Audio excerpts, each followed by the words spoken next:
අයිබෝවන් සුබ දවසක් වේවා මගේ පැටව් හැමෝටම.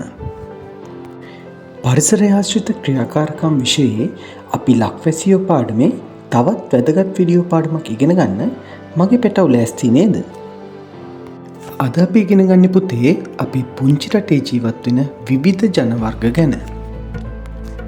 ඒ ජන වර්ගවල ඇඳුම් පැළඳුම්, ආහාර පාන, සංස්කෘතික ලක්ෂණ ගැන අද අපි කතා කරනවා. ඒ වගේම සර්ගේ වීඩියෝ වලට කැමති නම් මේ වීඩියෝ එකට ලයික් කරන්නත් අමතක කරන්න එපා. ඒ වගේම සර්ගේ channel එකට ගිහිල්ලා තවත් ලස්සන වීඩියෝ පාඩම් බලන්නත් ඔයාලට පුළුවන්. අපි මුලින්ම බලමු පුතේ ශ්‍රී ලංකාවේ ජීවත් වෙන ජන වර්ග මොනවද කියලා. සිංහල, දෙමළ, මුස්ලිම්, බර්ගර්, ආදිවාසීන්. මෙන්න මේ ජන වර්ග අපේ පුංචි රටේ වාසය කරනවා. ඒ වගේම මේ ජන වර්ග වලට ආවේනික ඇඳුම් පැළඳුම් තියෙනවා.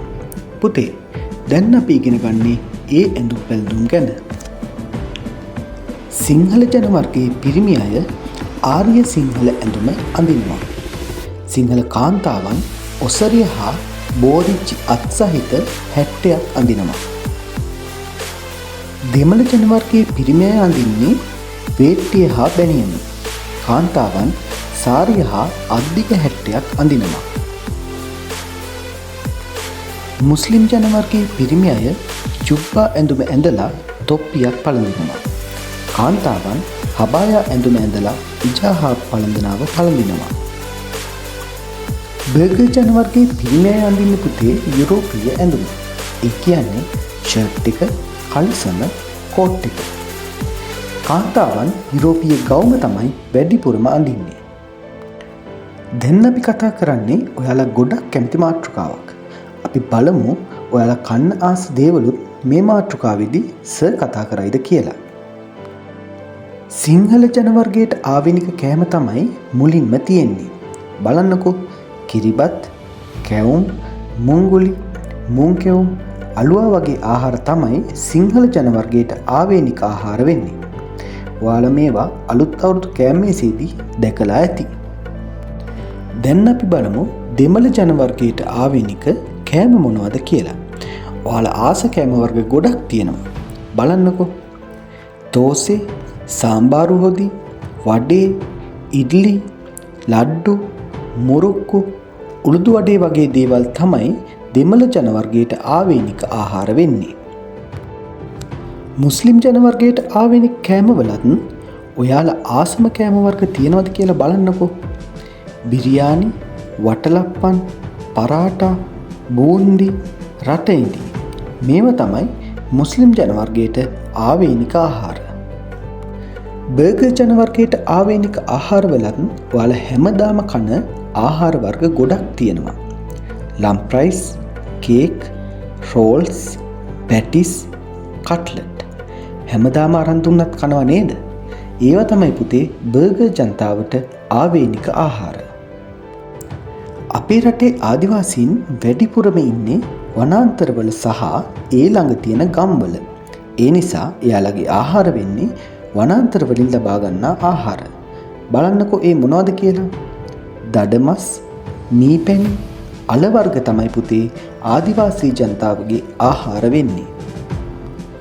අපේ රටේ ජන වර්ග ගොඩක් ඉන්නවා කියලා දැන් මගේ පැටව් දන්නවනේ. ඒ නිසාම අපේ රටේ ඒ ජන වර්ගවල යාළුවන්ගේ විවිධ සිරිත් විරිත් ගොඩක් තියෙනවා. ඒවට අපි කියන්නේ සංස්කෘතික ලක්ෂණ කියලා. අපි දැන් ඒ සංස්කෘතික ලක්ෂණ ගැන තමයි ඉගෙන ගන්න යන්නේ.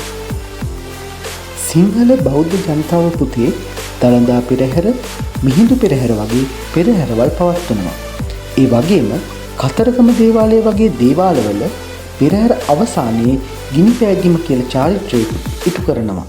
පුතේ පෙරහැරක් අවසන් කරන්නේ දියකැපීමේ මංගල්‍ය කියන චාරිත්‍රය ඉටු කරලා. නත්තල් කාලට මගේ පැටව ගොඩක් ආසයිනේ. ඒ කාලට අපේ බර්ගර් යාළුවෝ ගවලෙන් නත්තල් ගස් නිර්මාණය කරනවා. ඒ වගේම අපේ මුස්ලිම් යාළුවෝ රාමසාන් කාලෙට කෑම කන්නේ නැතුව උපවාස කාලයක් ගත කරනවා. දෙමළ යාළුවන්ගේ උත්සවවලදී පුතේ එයාලා කෝලම් රටා නිර්මාණය කරනවා. ඒ වගේම දෙමළ මුස්ලිම් අක්කලනංගිලා අතේ මරතෝන්ඩි වලින් විවිධ සැරසිලි කරනවා. අපේ සිංහල යාළුවෝ වැදගත් අවස්ථාවකට ආරාධනා කරන්නේ බුලත් හුරුල්ලක් පිළිගන්වලා. ඒ වගේම මුස්ලිම් පිරිමි අය හිසට තොප්පියක් දානවා. සිංහල ජනතාව ආහාර ගැනීමට කෙනෙකුට ආරාධනා කරන්නේ වතුර වීදුරුවක් පිළිගන්වලා. කතෝලික ජනතාව විශේෂ අවස්ථාවල ගීතිකා ගායනා කරනවා. ඒ වගේම මගේ පැටව් දන්නවද?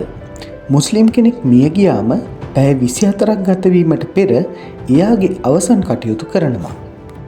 හරි, මගේ පැටව් මෙන්න මේ කරුණු දෙකත් හොඳට හිතට ගන්න.